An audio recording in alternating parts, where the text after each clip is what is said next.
Caleb Vance adjusted his dive helmet, the familiar hiss of pressurized air a stark contrast to the unsettling silence that had fallen over the rig.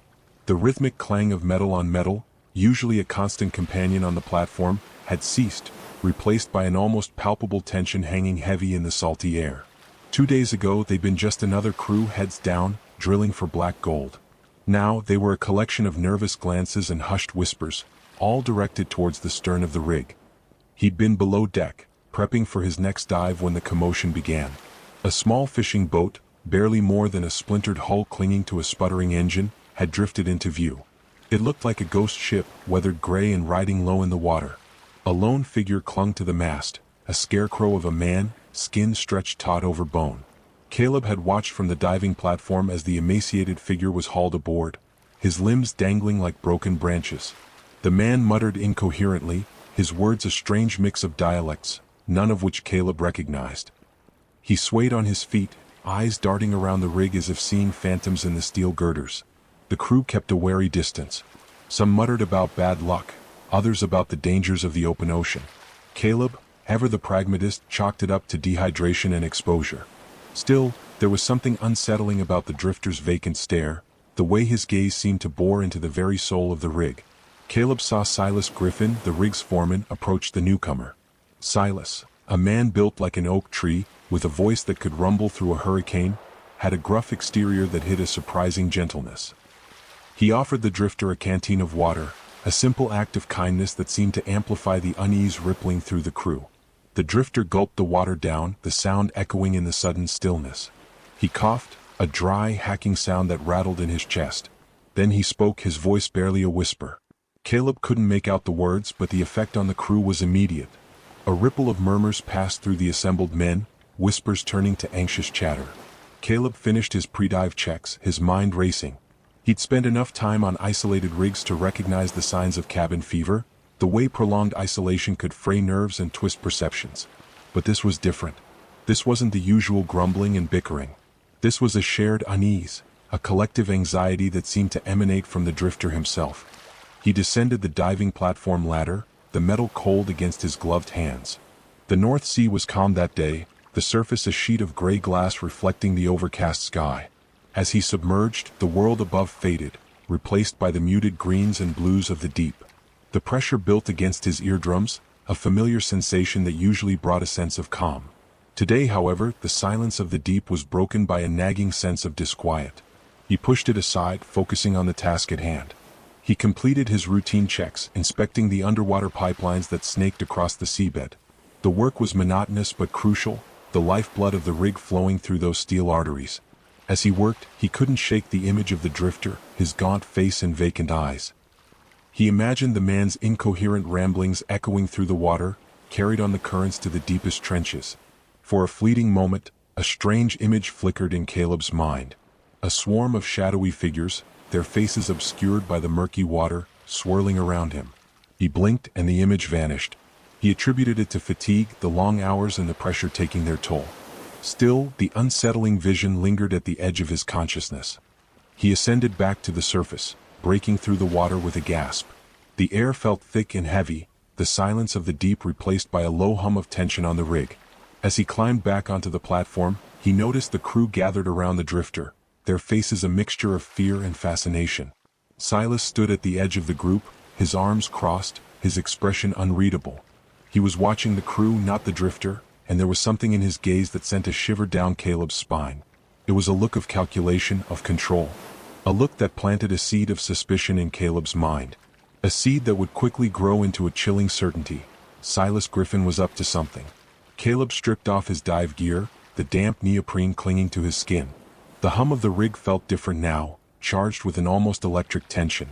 The crew's attention remained fixed on the drifter, who now sat huddled on a crate, muttering to himself. Caleb noticed a few men mimicking the drifter's strange posture, their bodies swaying rhythmically. He dismissed it as a shared hysteria, the contagious nature of fear in a confined environment.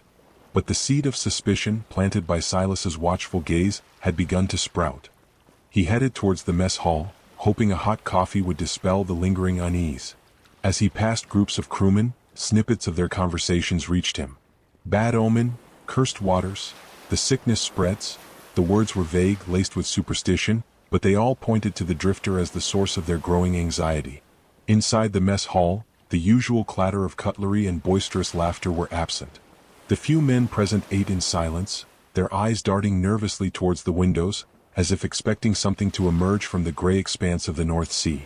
Caleb poured himself a coffee, the bitter liquid doing little to soothe his frayed nerves. He sat alone, listening to the whispers swirling around him like the currents he'd just navigated. He saw Silas enter the mess hall, his movements deliberate, his gaze sweeping across the room. He didn't approach the drifter, didn't offer him food or comfort.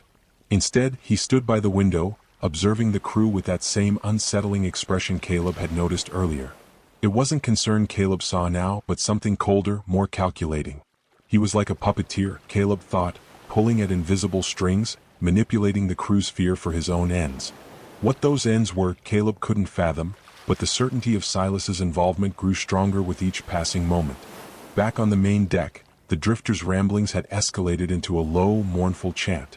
More men had joined the group around him, their movements mirroring his, their voices echoing his strange, disjointed words. Caleb watched from a distance, his heart pounding against his ribs. He saw Silas approach the group, not to intervene, but to observe, his eyes gleaming with an intensity that chilled Caleb to the bone. The rest of the day passed in a blur of mounting anxiety. Caleb tried to focus on his work, on the routine maintenance tasks that usually brought a sense of order to his world. But the growing unease on the rig, the strange behavior of the crew, and Silas's watchful presence chipped away at his composure.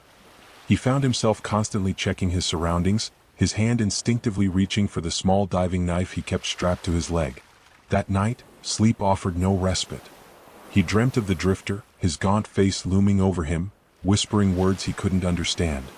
He dreamt of shadowy figures rising from the depths, their hands reaching out to drag him down into the cold, dark abyss. He woke with a start, his body drenched in sweat, the lingering fear of the dream clinging to him like a second skin. He went out onto the deck, the pre-dawn light painting the sky in shades of gray and purple. The air was thick with a salty mist, and the sound of the waves crashing against the rig's legs was a constant, rhythmic pulse. He saw a small group of men gathered at the stern, their silhouettes dark against the lightening sky. They were still chanting, their voices a low, hypnotic drone. Silas stood among them, his broad shoulders and imposing figure blending seamlessly with the group. Caleb watched them, his mind racing. He couldn't shake the feeling that something was terribly wrong, that Silas was orchestrating some kind of elaborate charade. He thought about the drifter, the strange symptoms, the growing unease among the crew. It was like a disease, spreading silently, invisibly, infecting the minds of the men. And Silas, Caleb was convinced, was the carrier. He retreated to his quarters, his mind a whirlwind of suspicion and fear. He gathered his essential supplies, food, water, his diving knife, and stashed them in a waterproof bag. He didn't know what Silas was planning, but he knew he couldn't trust anyone. He had to be prepared. He had to survive. The rhythmic clang of metal on metal ripped Caleb from a fitful sleep. It wasn't the usual sound of the rig's machinery, but something sharper, more chaotic. He bolted upright, his heart pounding against his ribs. He grabbed the waterproof bag he'd packed the night before, his hand instinctively closing around the handle of his diving knife. He crept to the porthole, peering cautiously out at the pre-dawn light. What he saw made his blood run cold. The rig was surrounded. A flotilla of small boats, dozens of them, maybe even hundreds, had converged on the platform. They bobbed in the choppy water like a swarm of insects, their dark hulls barely visible against the steel gray of the North Sea. Men were climbing the rig's legs, their movements jerky and unnatural, like puppets on frayed strings. They looked gaunt and desperate, their faces etched with a strange, vacant expression that Caleb recognized with a sickening lurch. It was the same look he'd seen in the drifter's eyes. He watched in horrified fascination as the newcomers swarmed onto the main deck, their numbers growing with each passing minute. They milled around aimlessly, their movements echoing the drifter's strange, disjointed mannerisms. Some muttered incoherently, others chanted in a low, hypnotic drone, their voices blending into a cacophony of sound that grated on Caleb's nerves. He scanned the deck, searching for Silas. He found him near the helipad, watching the influx of men with an unsettling calmness.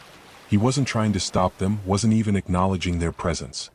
He just stood there, his arms crossed, his face impassive, as if this was all part of his plan. Caleb's suspicion solidified into a chilling certainty. Silas had orchestrated this. He'd somehow signaled these men, drawn them to the rig like moths to a flame. The drifter, Caleb realized, hadn't been a random arrival. He'd been a messenger, a harbinger of this invasion. The purpose of this takeover remained a mystery. Piracy? Terrorism? Caleb couldn't fathom Silas's motives, but the sheer number of newcomers, their strange, synchronized behavior, and Silas's apparent complicity painted a grim picture. Panic clawed at the edges of Caleb's mind. He was trapped, outnumbered, surrounded by men who seemed to be under some kind of hypnotic spell. He thought about trying to radio for help, but dismissed the idea. He'd seen how quickly the newcomers had swarmed the rig. He doubted he'd have time to make a call before they reached his quarters. His only option, he decided, was to hide. He barricaded the door with his bunk in a heavy metal locker, hoping it would buy him some time. He rationed his remaining supplies, knowing they wouldn't last long. He sat in the darkness, listening to the growing chaos outside, his mind racing, trying to piece together the fragments of this nightmare. The sounds from the deck intensified. The chanting grew louder, more fervent, punctuated by shouts and the clang of metal on metal. Caleb imagined the newcomers ransacking the rig, stripping it of its valuable equipment, leaving only a hollow shell behind. He pictured Silas at the helm, directing the operation, his face illuminated by the flickering flames of a burning platform. Hours passed. The sounds of chaos gradually subsided, replaced by a low, unsettling hum that permeated the entire rig. Caleb remained in his quarters, afraid to move, afraid to make a sound.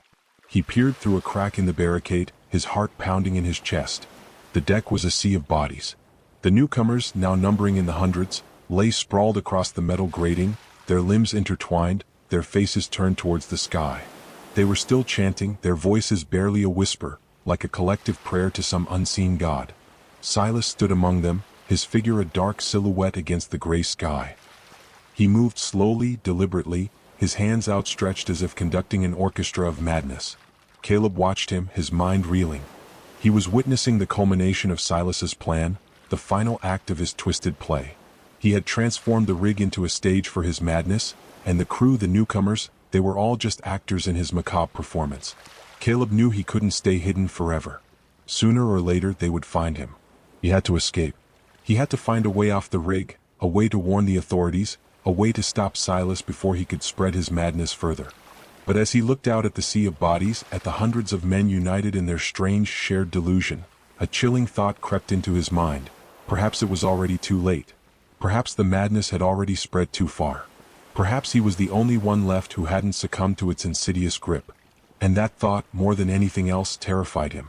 The rhythmic chanting continued, a low, persistent drone that seeped into Caleb's makeshift fortress. He hadn't slept in what felt like days, his body running on adrenaline and fear. He rationed his dwindling supplies, each sip of water, each bite of stale biscuit a small victory against the encroaching madness. He peered through the crack in the barricade, his eyes adjusting to the dim light filtering through the porthole. The deck was still crowded, the newcomers a mass of huddled bodies, their movements strangely synchronized, their voices echoing in unison. The original crew members were scattered amongst them, their faces bearing the same vacant expressions, their movements mimicking the newcomers' strange rituals. It was as if the drifter's madness had become a contagion, spreading through the rig like a virus. Silas remained a constant presence, moving among the men, his touch light, his words low and soothing. Caleb watched him, his suspicion hardening into a granite certainty. Silas was the orchestrator, the puppet master pulling the strings of this collective delusion. He was feeding their fear, nurturing their paranoia, molding them into a unified force under his control. The rig had become a prison, a steel cage filled with the echoes of madness. The air grew thick with the stench of unwashed bodies and stale food. The constant chanting, the rhythmic swaying, the vacant stares, it all grated on Caleb's nerves, chipping away at his sanity. He began to see things, fleeting images in the periphery of his vision, shadowy figures lurking in the corners, whispers in the ventilation shafts, faces peering through the porthole. He dismissed them as hallucinations, the product of sleep deprivation and stress, but the line between reality and delusion began to blur.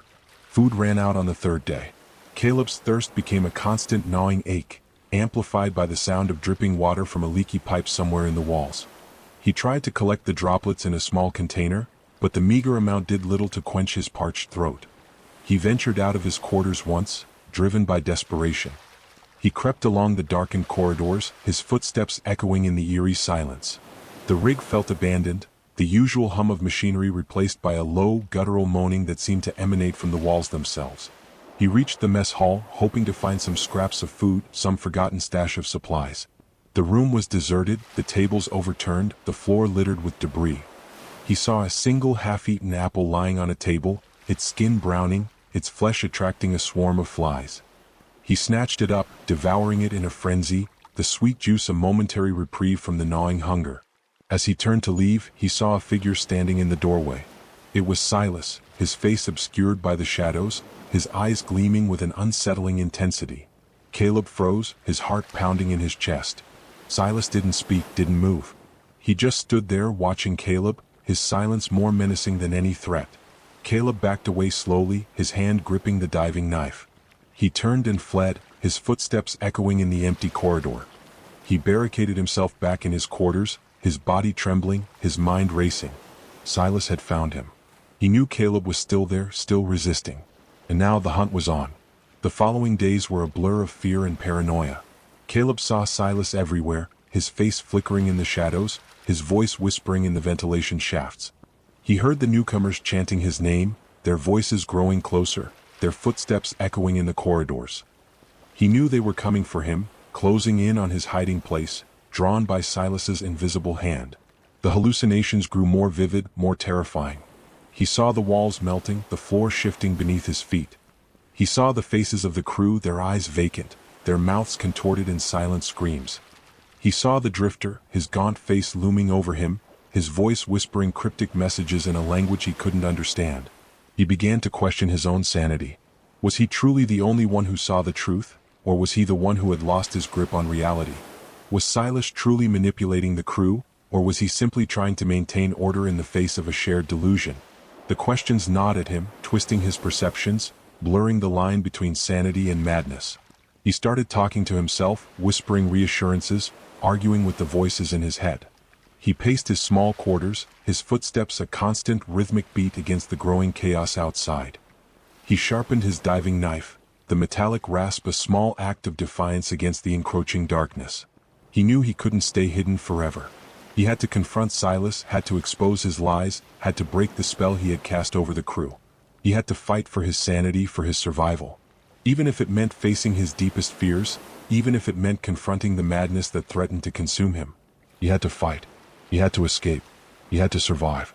Driven by a desperate need for answers, a primal urge to reclaim his sanity, Caleb Vance breached his self-imposed prison. He ripped down the barricade, the metal locker crashing to the floor with a resounding clang that echoed in the eerie silence of the rig. He clutched his diving knife, the cold steel a tangible reminder of the danger he faced, the reality he clung to. The corridor was deserted, the flickering fluorescent lights casting long, distorted shadows that danced on the steel walls. The low hum that had permeated the rig for days was now louder, closer, vibrating through the very structure of the platform. He followed the sound, his footsteps echoing in the empty passageway, each step a hesitant advance into the unknown. He reached the main deck, the scene that greeted him a grotesque parody of his memories.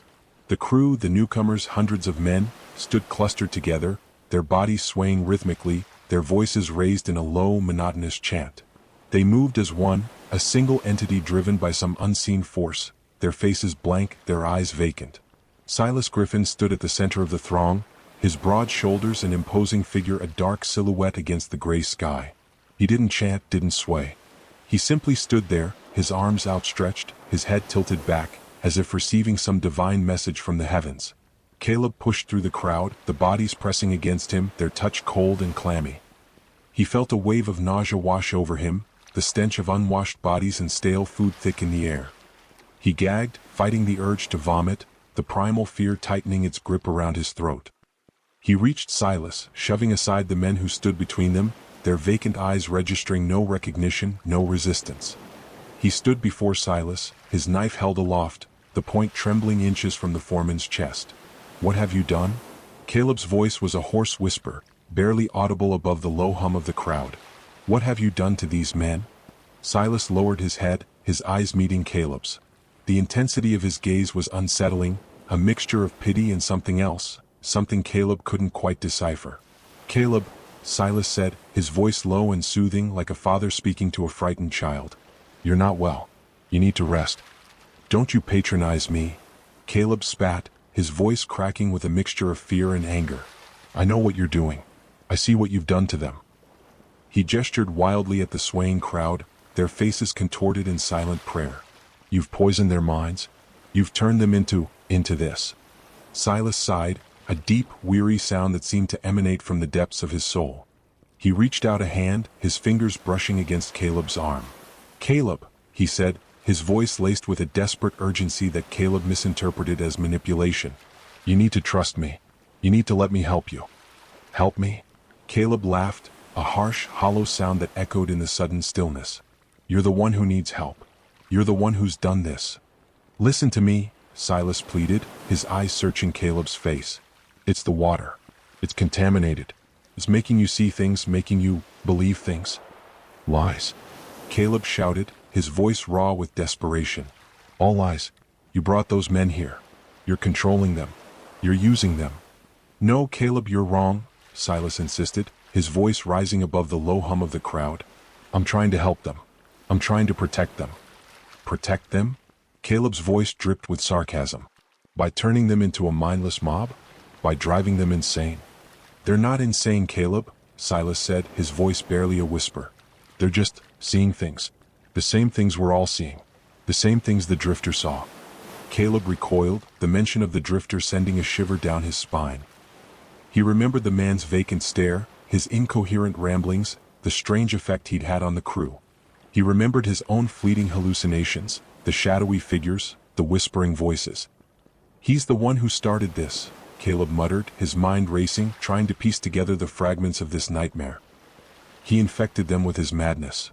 Silas shook his head, his eyes filled with a deep sadness. No, Caleb. He wasn't infected. He was immune. He drank rainwater. Untainted. Immune? Caleb repeated, the word echoing in his mind. What are you talking about? The water, Caleb, Silas said, his voice rising again, laced with a desperate urgency. It's the water. It's making us all see things, share things. The drifter, he was the only one who wasn't drinking it. He was the only one who could see clearly.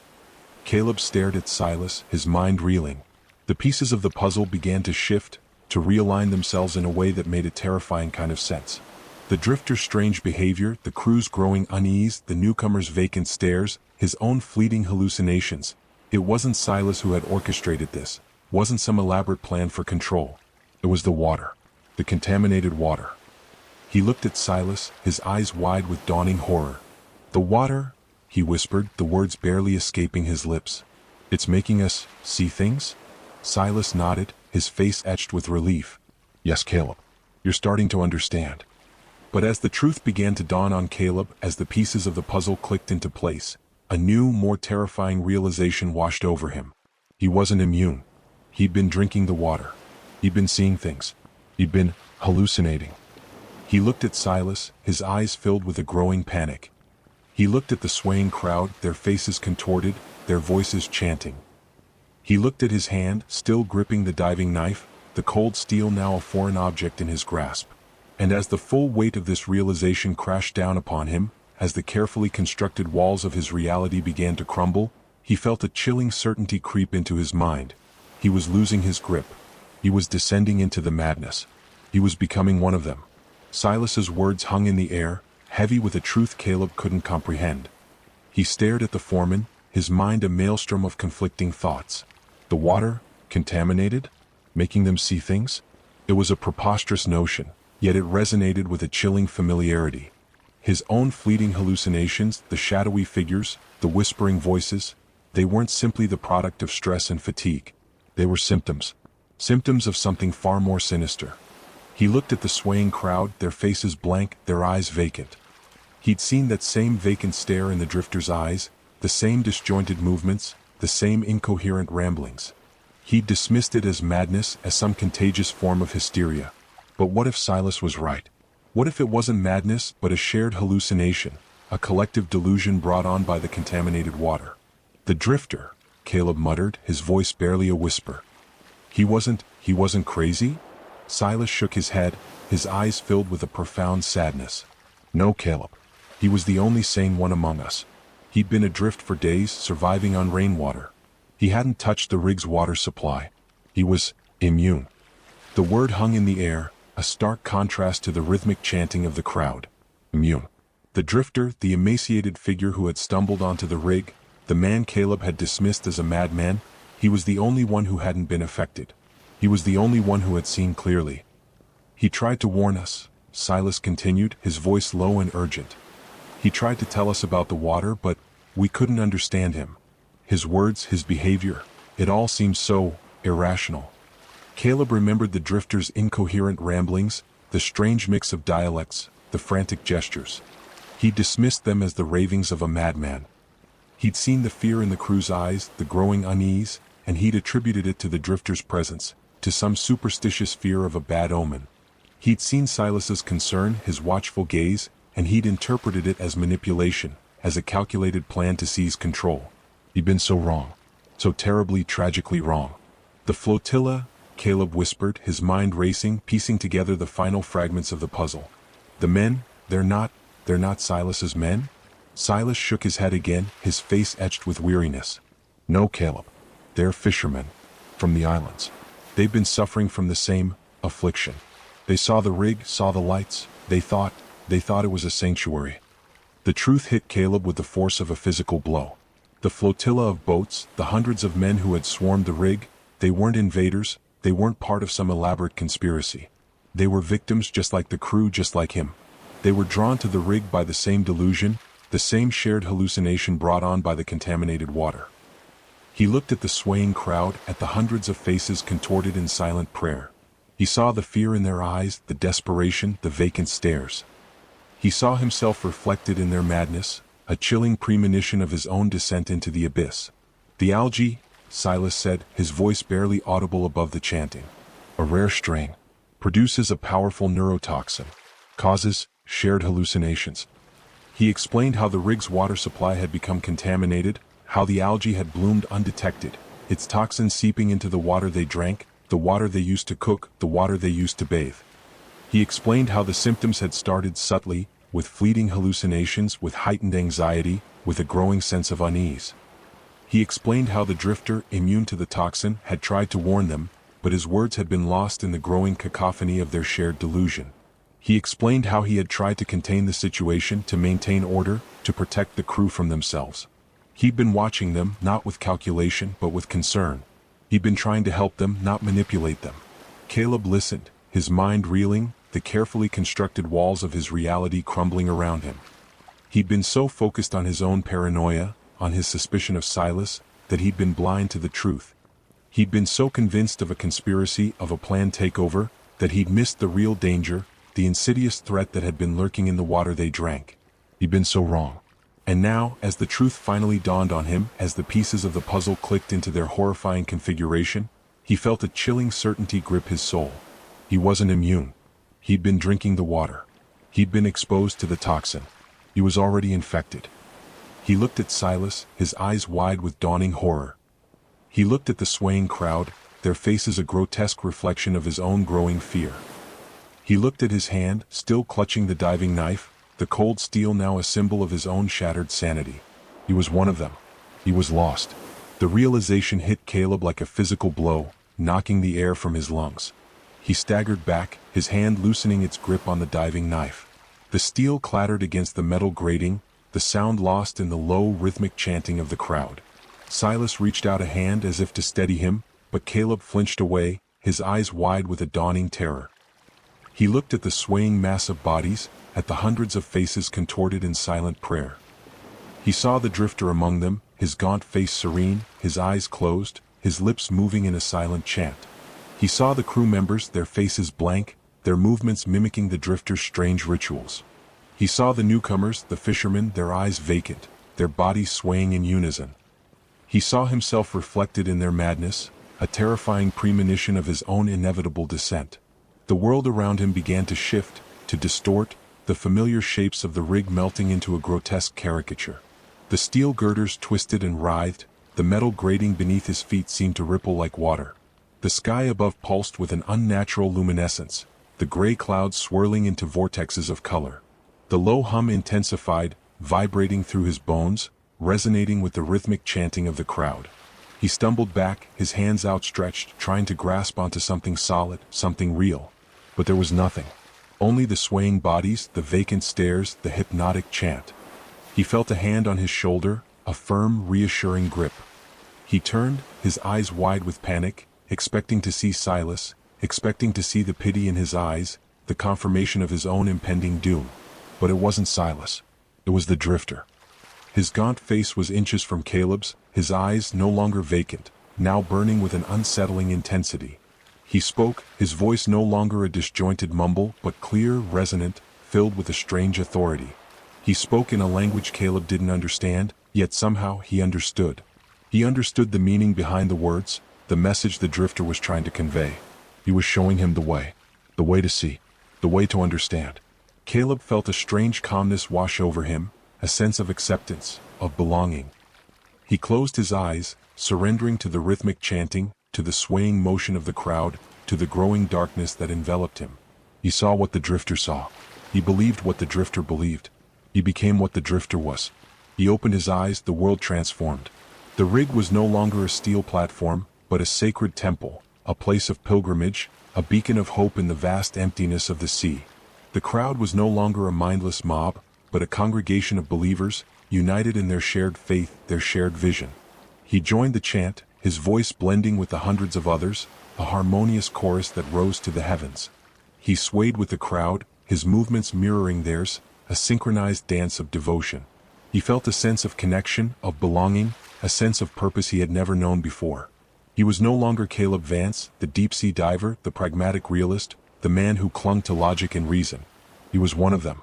He was part of the collective. He was home. The hallucinations intensified, becoming more vivid, more real. He saw visions of a glorious future, a world transformed by their shared belief, a world where the ocean was a source of life, not just oil. He saw the drifter as a prophet, a savior, a guide to a higher plane of existence. He saw Silas as a disciple, a loyal follower, a protector of their sacred faith. He saw the truth. He saw the light. He saw the way. Days turned into nights, nights into days, the passage of time meaningless in their shared delusion. They chanted, they swayed, they prayed, their bodies nourished by a spiritual energy that transcended the need for food and water. Caleb moved among them, his face serene, his eyes filled with a fervent light. He no longer questioned, no longer doubted. He simply believed. He helped the newcomers, the fishermen, guiding them through the rituals, sharing the visions, welcoming them into the fold. He comforted the crew members, reassuring them, strengthening their faith. He stood by Silas's side, a loyal disciple, a protector of their shared belief. He was one of them. He was whole. He was home. The sun rose on the seventh day, painting the sky in hues of orange and gold. 200 men stood on the rig, their faces turned towards the rising sun, their voices raised in a final, triumphant chant. Caleb stood among them, his eyes fixed on the horizon, his face illuminated by the golden light. He saw a vision of a new world, a world reborn from the ashes of the old, a world where the ocean reigned supreme. He smiled, a serene, beatific smile that spread across his face. He was home. The sun climbed higher, burning away the morning mist. 200 men stood on the rig, a silent testament to the power of shared delusion. Caleb stood among them, his bare feet cold against the steel grating, the rhythmic sway of his body a comforting echo of the collective motion. The chanting had ceased, replaced by a low, humming silence, broken only by the rhythmic crash of waves against the rig's legs. He looked at the faces around him, etched with a strange serenity, their eyes reflecting the vast, indifferent expanse of the ocean. He saw Silas standing nearby, his face gaunt, his eyes hollow, yet radiating a quiet strength, a steadfast belief in their shared reality. Silas caught Caleb's gaze and offered a faint smile, a fleeting flicker of recognition in the vacant landscape of his eyes. It wasn't the Silas Caleb knew, the gruff foreman, the man he had once suspected of treachery. This Silas was a fellow traveler, a brother in their shared delusion. Caleb's own memories flickered, fragmented images of a life that seemed distant, unreal. He remembered diving into the cold depths of the North Sea, the familiar hiss of pressurized air, the comforting weight of the water. He remembered the clang of metal on metal, the rhythmic pulse of the rig's machinery, the camaraderie of the crew. He remembered the fear, the paranoia, the suspicion that had consumed him. He remembered the drifter, the harbinger of their shared madness. But these memories were fading, dissolving into the swirling vortex of their collective hallucination. They were remnants of a past life, a life that no longer held any meaning, any relevance. He looked out at the ocean, the vast expanse of water stretching to the horizon, shimmering under the morning sun. He saw visions in the waves, shimmering patterns of light and shadow that spoke to him in a language he couldn't understand, yet somehow understood.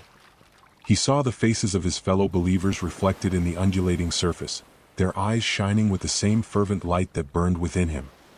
He saw the drifter, his gaunt figure now radiant, his arms outstretched, embracing the vastness of the sea. He felt a deep connection to the ocean, a primal bond that transcended words, that transcended thought. The ocean was their mother, their provider, their protector. It was the source of their shared vision, the wellspring of their collective consciousness. He closed his eyes, surrendering to the rhythmic sway of his body, to the low hum that vibrated through the rig, to the shared consciousness that bound them together. He felt a sense of peace, of belonging, of wholeness he had never known before.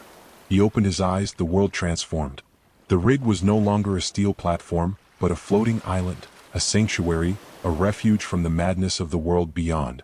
The ocean was no longer a cold, indifferent expanse, but a living entity, a benevolent force that nurtured and sustained them. He saw the other men on the rig, their faces radiant, their eyes shining with the same fervent light that burned within him. They were his brothers, his sisters, his family. They were united in their shared belief, their shared vision, their shared destiny. They were the chosen ones. They were the enlightened. They were the saved. He raised his arms towards the sky, his voice joining the silent chorus of their shared delusion. He felt the warmth of the sun on his skin, the cool spray of the ocean on his face. He felt the rhythmic pulse of the rig beneath his feet, the steady heartbeat of their collective consciousness. He was home. He was whole. He was free. He was lost. The sun climbed higher in the sky, casting long shadows across the deck. 200 men stood on the rig, their faces turned towards the light, their eyes fixed on the horizon. They were waiting for the promised day, the day of transformation, the day of ascension. Caleb stood among them, his body swaying rhythmically, his eyes vacant, his mind a blank canvas upon which their shared delusion painted its vibrant, terrifying masterpiece. He was one of 200 men lost in the vast, indifferent embrace of the sea.